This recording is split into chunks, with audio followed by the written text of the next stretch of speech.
네, 고맙습니다. 안녕하세요. 네네. 자, 비가 아주 부슬부슬 오고 있는데 네네.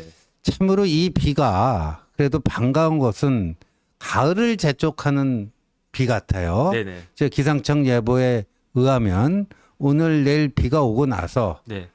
우리 진짜 지겹고 지겨웠던 이 무더위가 이제 종말을 고하고 예년 기온을 되찾는다고 합니다. 그러니까 네. 참 이거 보면 자연의 법칙이라는 거는 그래도 다소 좀 빠르고 늦고 하지만 그래도 또 가을은 오는구나. 또 이렇게 생각이 됩니다. 우리나라는 비가 오면서 계절이 바뀌어요. 그렇군요. 봄비가 오면서 봄이 오고요. 음, 그다음에 가을비 오면서 가을이 오고 겨울비 내리면서 이제 눈 내리기 시작하고 그렇거든요. 네. 그런데 조금 전에 신 의원님 말씀하신 것처럼 만사가 사필 규정이에요. 음, 그러니까 아무리 여름이 더워 보여도 그 시간이 지나면 뭐 이렇게 뭐 며칠 상관이 있을지 몰라도 가을이 오는 거고요. 아무리 그냥 뭐 전향 그런 게 있는 것 같이 보여도 결국은 모든 일은 사필 규정으로 돌아갈 것이다. 뭐 오늘 재판이 있어서 그런 말씀을 드리는 게 아니고 그냥 어쨌든 그런 생각이 듭니다. 그게 뭐 사필 규정이 우주의 법칙 같다 해요. 네네. 참 오늘 또 재판 있는 분은 참 뜨끔하겠어요. 지금 그 이재명 대표 공직선거법 제가 어제 헷갈렸는데 오늘이 이제 결심 공판. 네네. 오전에는 이제 저기가 열렸죠. 그 증인신문, 네, 피고인 신문을 피고인 쓰죠. 신문 네네. 열리고 이제 오후에 네. 2시부터 다시 개정이 됐나요? 네네. 그래서 지금 예상되는 걸로 봐서는 한 4시 무렵에 검찰의 구형량이 확인될 것 같다. 그래서 제가 아침에 사무실 가느라고 그 서초동 법원 앞을 쭉 지나갔는데 음. 그때 한 9시 반쯤 그때부터 이제 사람들이 웅성웅성하기 오. 시작하더라고요. 그런데 지난번에 원래 피고인 신문은 끝났었어야 돼요. 네. 그런데 뭐 김문기 처장에 대해서 그렇게 하고 싶은 말이 많았는지 그때 시간을 넘겨가지고 오. 그래서 그때 이제 백현동 네. 국토부의 이른바 협박 관련해 가지고는 피고인 신문이 이루어지지 않았기 때문에 아마 이재명 대표는 또 한 기 일정도 더 늦췄으면 좋겠다라고 생각했을지 모르겠는데 그래도 법원에서는 오늘 9월 20일에 오전에는 피고인 신문하고 백현동 관련해 가지고 그 다음에 오후에 이제 결심을 하겠다. 결심하게 되면요, 일단은 검찰이 구형하고 그 다음에 피고인이 최후 진술을 합니다. 뭐 재판장이 뭐 잘못했습니다. 아니면 재판장님이 저는 억울합니다. 빠득빠득 우기든지. 그리고 난 다음에 마지막에 이제 저 같은 변호사가 딱 일어나가지고 변호인의 최후 변론을 하고 그리고 나서 이제 결심을 하는 거거든요. 네. 결심이 뭐냐면 내가 뭘 하겠다 이렇게 딱 결심한다 이게 아니고 심리를 종결한다는 뜻이에요. 그 매질 결자에 심리할 때 맞습니다. 심자죠. 네네. 심사할 때 네네. 심자. 네, 심리 종결의 앞 글자하고 끝 글자를 따가지고 이걸 갖다 딱 뒤집으면 그게 결심이거든요. 그러면 이제 재판장이 한성진 부장판사일 텐데 이제 재판 마치겠습니다. 그러면서 이제 판결 선고는 10월 며칠 날 하겠습니다. 요렇게 하면서 이게 끝날 텐데 아마 그 시간이 뭐 그렇게까지 오래 걸리진 않을 것 같고 2시에 이제 대개 그 오후 재판 2시에 시작하는 경우가 많으니까 그러니까 한 2시가 넉넉 잡고 2시간이면은 재판이 끝나지 않겠는가. 그 와중에 검찰의 그 구형도 있을 것이다. 이렇게 예측이 됩니다. 그 지금 우리 정법사님께서 이제 결심 공판의 결심이 어떤 거다 이렇게 상세히 설명해 줬는데 그 보통 우리가 결심한다면 마음 심자잖아요. 네네. 그래서 저는 오늘 그 한성진 재판장이 네네. 마음을 결정하는 그런 의미의 결심 공판이 됐으면 좋겠어요. 우리 그 정법사님이 그저께 나와서 대법원 양형 기준에 따르면은 뭐 이렇게 된다. 네네. 난 양형 기준대로 하겠다라는 거를 한성진 재판장이 마음을 굳게 정하는 그런 의미의 결심 공판이 됐으면 합니다. 네네. 뭐 그렇게 하겠죠. 그러면 만약에 대법원의 양형 기준대로 판결하지 않을 거면 그러면은 못하러 대법원에서 굳이 양형위원회라고 한 걸 만들어서 양형위원회 상임위원이 고등법원 부장판사거든요. 그렇죠. 되게 높은 사람이에요. 그 다음에 양형위원회 상임위원 출신들이 요번에도 대법관 되셨습니다. 네. 그러니까 그렇게 뛰어난 법관들이 만든 그 양형위원회의 기준을 그 일선에 있는 판사들이 무시하면 그게 말이 되겠습니까? 그렇죠. 더 심각한 건 뭐냐면요. 만약에 저 같은 사람이 그런 범죄를 저질렀다. 그러면 판사들이 100이면 100, 예. 10이면 10, 다 그 양형 기준대로 선고할 그럼요. 거예요. 그런데 네. 만약에 뭐 거물이고 뭐 고래고 상어고 이런 사람들이기 때문에 양형 기준에 어긋나게 네. 그렇게 판결을 내린다? 네. 그러면 더 문제 아니겠습니까? 그렇죠. 아니, 차라리 양형위원 그 양형 기준을 없애든지 예. 누구는 양형 기준대로 세게 하고 누구는 봐주고 예. 법이 그래서는 안 되는 거니까 예. 이런 부분들을 법관의 양심을 가지고 한성진 부장판사가 잘 예. 결론을 내릴 것이다. 예. 저는 그런 생각합니다. 오늘 이제 세 가지 주제 들어가기 전에도 한 가지 주제, 이건 좀 근 뉴스입니다. 근 뉴스.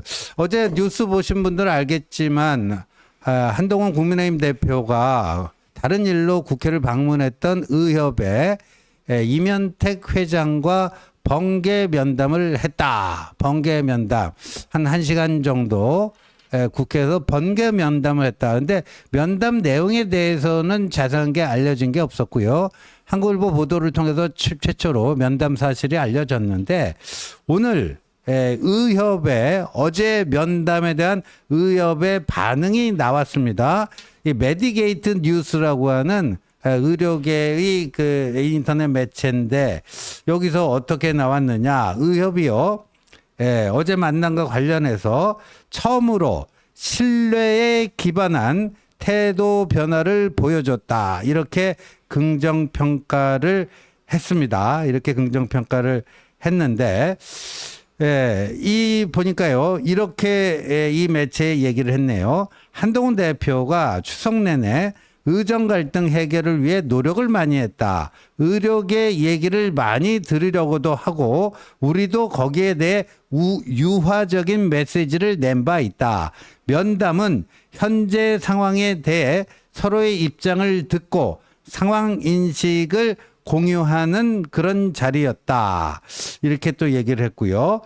여야 의정 협의체 의료계 참여와 관련해서는요.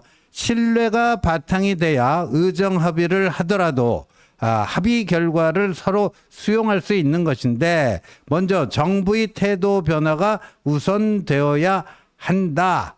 이렇게 얘기를 했습니다. 의료계 대표단체가 의협인 것은 부정할 수 없는 사실이지만 현 상황에서 한 대표가 의료계 내 다양한 의견을 청취하는 것은 문제가 없다고 본다. 오히려 여러 의견이 청취되어야 우리도 부담이 줄고 최종적으로 무엇인가 결정할 때 다른 목소리가 나오지 않는다. 이건 의협으로서는요 굉장히 뭐라 그럴까요? 파격적인 평가를 해준 건데 네네. 왜냐하면 지금 의료계의 법정단체는 의협이에요. 법정단체는 의협인데 그 의협은 아무래도 이제 그 개원의 중심이 되다 보니까 이 전공의들은 대형 병원에서 이제 수련으로 있는 사람 아닙니까?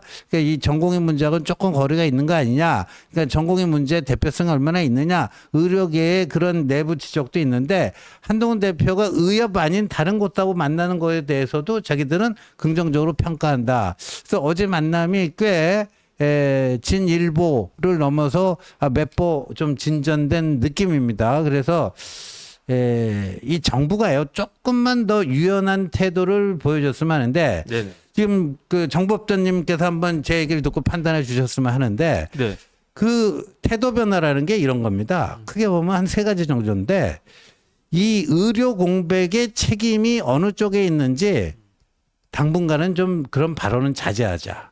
예를 들어서 한덕수 국무총리가 국회 답변 과정에서 이 의료 공백의 1차적 책임은 의료 현장을 이탈한 전공의에 있다. 이런 식으로 의사들에게 책임을 전가하는 이런 발언은 대화 분위기에 오히려 역행하는 거 아니냐. 네네, 뭐 맞습니다. 그런 거고요. 두 번째는 2025년 의대 정원 1,500명, 1,497명이죠. 내년에. 그것과 관련해서 백지화하자는 게 아니라 2025년 정원 문제 관련해서 논의는 할 수 있도록 하자. 적어도 논의는 할 수 있도록 논의 가능하다는 걸 정부가 좀 분명하게 밝히자 하는 거고요. 세 번째는 이 전공의가 그 사직 과정에 있어서 집단 행동을 했는데 이제 사법적 시각에서 보면 거기에 이제 불법적 요소가 좀 있었다고 보고 경찰이 지금 수사에 착수해서요. 전공의 관련 관계자들을 그 소환 조사를 하고 있는데 그거를 좀 당분간 좀 중단하고 대화 분위기에 이렇게 좀 해줬으면 좋겠다. 이게 한 3가지 정도라고 봐요. 네네. 근데 이거를 정부가 이렇게 수용해주면 대단한 뭐 양보, 굴욕, 뭐 이 원칙의 훼손 이런 건지 충분히 또 그 정도 유연성은 발휘할 수 있는 것인지 우리 정 법전님께서 한번 판결을 내려주시죠. 그러니까 예컨대 저희 부모님이나 우리 애나 뭐 우리 집사람이나 굉장히 아파요. 네. 그런데 그때 제가 자존심을 내세우는 그게 합당한 겁니까? 그거는 지금 그 정치하는 사람들은요. 지금 우리 국민들의 그 건강과 생명에 대한 골든타임이 째깍째깍 지나가고 있는데 네. 여기에 무슨 명분 따지고 여기에서 누구 책임 따지고 이게 말이나 될 이야기입니까? 네. 저는 정치가 존재하고 정부가 존재하는 가장 큰 이유는 무엇이냐? 우리 국민들의 생명, 그렇죠. 그다음에 건강 안전, 네. 그다음에 재산 네. 이런 것들 지켜주고 그러니까 먹고 살기 그 편하게 하라고 걱정 없이 살라고 그게 정치가 있는 거 아니겠습니까? 그렇죠. 네. 그런데 지금 이 시점에 와가지고 누구 책임이냐, 네 책임이냐, 내 책임이냐 진짜 그건 한심하다는 생각이 드는 게 전 어떤 생각을 해봤냐면 제가 이제 저희 집사람하고 같이 애를 갖다가 데리고 산책을 나갔는데 어떤 사람이 밀어가지고 애가 강물에 빠졌어요. 그러면 그때 그 엄마가 아빠 네. 보고 당신 때문에 당신이 그 어떤 사람이 미는 걸 못 막아가지고 애가 물에 빠졌다. 이렇게 당신 책임이다 이렇게 이야기할 겁니까? 그럼 아니죠. 아빠는 그 민 사람 보고 네가 밀어가지고 우리에 빠졌으니까 책임져라 이럴 겁니까? 일단 애부터 꺼내놓고 난 그렇죠. 그 다음에 그렇죠. 시시비비를 갖다가 가려야 되는 것이 아닌가. 그런 마음을 가지고 있는 사람이 누구냐. 그 사람을 어떤 정치인이 그런 생각을 가지고 있는가, 그런 마음을 가지고 있는가를 우리 국민들은 진짜 눈 똑똑하게 뜨고 보고 있을 것이다 그 생각이 들고요. 그 다음에 어제 그 한동훈 대표가 그 인터뷰한 내용이 오늘 신문에 그 뭐 이렇게 많이 나왔더라고요. 나왔죠. 네. 거기 보니까 물론 의료 개혁 자체는 굉장히 필요한 거고 그 방향성에 대해서는 한동훈 대표가 동의한다고 그랬어요. 네. 저도 마찬가지입니다. 네. 그런데 구체적인 의료 정원과 관련해 가지고는 정답이 하나만 있는 것은 아니지 않냐. 네. 그러니까 이거는 다 같이 머리를 맞대고 이게 1 더하기 1은 2고 2 곱하기 2는 4고 이런 식으로 딱딱 떨어지는 그러한 자연과학적인 문제가 아니잖아요. 그렇죠. 그러니까 정부와 국민과 환자와 의사와 여러 사람들이 머리를 맞대고 그리고 나서 해결해야 될 문제가 아닌가. 그런 노력을 갖다가 해야 되는 거 아닌가 그런 생각이 들고요. 네. 저는 이 시점에서 의사들의 병원 복귀를 가장 바라는 사람이 누굴까? 저는 의사들이라고 생각을 합니다. 오히려 의사들이 진짜로 다시 병원으로 가고 싶어하는 가장 그 열망을 가진 사람들이 의사 선생님들이라고 생각을 하고 그러면 길을 터줘야 되잖아요. 그렇죠. 딱 막아주고 네 책임이야 이러면은 가고 싶은데 내가 환자를 봐야 되는데 그러려고 내가 의사가 됐는데 라고 생각하는 의사 선생님들이 제가 봤을 때 최소한 절반 이상은 될 텐데 그런 분들 못 돌아가게 막고 있으면 안 되는 거 아닌가. 그렇죠. 그런 퇴로를 이제 열어주려고 하는 시도를 누가 하고 있습니까? 지금 정부 여당이 정부가 하고 있습니까? 아니면 뭐 제1당 야당이 하고 있습니까? 그나마 고군부터 뛰고 있는 사람이 누구냐. 그러니까 지금 의료계에서 저런 반응이 나오는 것이다. 저는 그런 판단이 듭니다. 아까 뭐 그 부모의 마음 뭐 그거 얘기했는데 딱 저는 그거라고 봅니다. 정부가 해야 될 게 네네. 지금 그런 역할이다. 자기 아이가 위급한 상황에 처해 있을 때 부모가 어떻게 행동하는가. 그게 지금 정부가 해야 될 모습이다. 그게 뭐 정답인 것 같습니다. 그래서 성경에 보면 솔로몬 이야기 나오잖아요. 그렇죠. 네. 그러니까 애를 갖다가 갈라야 되느냐. 네. 그 갈른다고 그랬단 말이에요. 그 계모는 내 네. 아이가 아니니까. 하지만은 진짜 엄마는 내가 포기하더라도 네. 내가 그 아이를 내가 낳은 아이가 맞는데 그 아이를 내가 키우지 못한다고 하더라도 그 아이를 생명은 살려야 되는 거 아니냐. 그렇죠. 그 판결을 갖다가 하게끔 한 것이 그게 솔로몬인데 솔로몬과 같은 지혜가 왜 우리 정치인들한테는 부족한 것인가. 네. 참 답답하다는 생각이 듭니다. 아, 제발 좀 이런 목소리가 우리 정부 당국자들에게도 귓 속으로 좀 잘 좀 들어가서 머릿속이 좀 맑아지고 정말 국민의 건강만을 위해서 마음의 정리를 하고 국민을 위해서 이 우리 헌법에도 보면요. 공무원에 대해서 뭐라고 규정해놨죠? 국민 전체에 대한 봉사자라고 돼 있습니다. 맞습니다. 국민 전체에 대한 봉사자. 지금 이 의료 공백과 관련해서 정부 관계자, 특히 일반 공무원도 아니고 고위 공직자가 취해야 될 태도가 무엇인가? 어떤 원칙과 기준을 최우선적으로 고려해서 의사결정을 해야 되는지 이미 답은 나와 있다라고 생각을 합니다. 네네. 자, 저희 오늘 세 가지 주제 좀 살펴볼 텐데요. 처음에는 뉴스토마토 이 파장이 이 하루 이틀 가는 게 아니라 처음에는 뭐 김건희 여사가 공천 개입했네 마네 뭐 이 공방으로 시작됐는데 네네. 지금 묘하게 불똥이 어디로 튀냐 하면요. 공천 탈락된 원칙에 따라서 한동훈 비대위 체제에서 컷오프된 김영선이라는 정치인이 네. 이준석 개혁신당 측과 모종의 공천 밀실 거래를 한 거 아니냐. 이런 의혹으로 지금 또 불똥이 튀고 있습니다. 그래서 그거 관련된 뭐 진행 경과 또 그 이후 어떻게 이 사건이 또 진행될지 좀 살펴보도록 하고요. 두 번째는요. 어제 그 임종석이 과거 전대협 의장이 그 인생에 있어서 그를 정치의 세계로 끌어들인 굉장히 중요한 타이틀인데 전대협 의장 시절에 임수경을 청년 축전 세계 청년 축전 평양에서 열린 거기에 파견해 가지고 국가보안법 위반으로 감옥에도 갔다고 그랬는데 네네. 그 통일운동을 평생의 업으로 삼겠다고 하는 임종석이 어제 통일을 포기하자. 네. 그냥 두 개의 국가로 살자. 이런 충격적인 발언을 했습니다. 네네. 어떤 배경에서 그런 발언을 했는지 좀 뜯어보도록 하겠고요. 마지막 한 4시쯤에 이재명 구형이 나올 것 같으니까요. 네네. 그때 뭐 구형이 나오면 저희들이 좀 코멘트를 하고 네. 안 나오면 안 나온 대로 또 뭐 한번 얘기를 해보도록 하겠습니다. 네네. 자, 여러분들 보시면서요. 좋아요 많이 눌러주시고 또 많은 응원 부탁드립니다. 자.